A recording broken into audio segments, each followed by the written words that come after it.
आप सुन रहे हैं जय माँ काली रिकॉर्डिंग स्टूडियो फुलपरास चौक से। सिंगिंग बाय शिवानंद ठाकुर। सीताराम सीताराम सीताराम कहिए, सीताराम सीताराम सीताराम कहिए। कन्या से बचना है तो शादी मत करिए। सीताराम सीताराम सीताराम कहिए। कन्या से बचना है तो शादी मत करिए।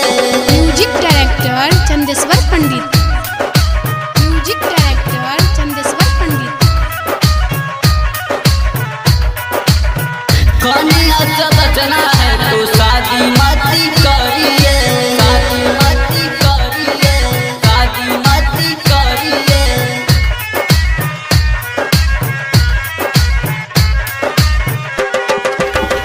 देहलक तिलक देहलक आपाती, 4 लाख ना गदी रख लेलक बाकी, रख लेलक बाकी। देहलक तिलक देहलक आपाती, 4 लाख ना गदी रख लेलक बाकी।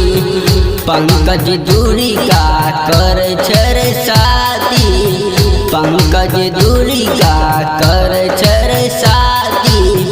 शादी करके भेल बर्बादी। सीताराम सीताराम सीताराम कहिए। कन्या से बचना है तो शादी मत करिए। म्यूजिक डायरेक्टर चंदेश्वर पंडित। म्यूजिक डायरेक्टर चंदेश्वर पंडित। कन्या से बचना है तो शादी मत करिए।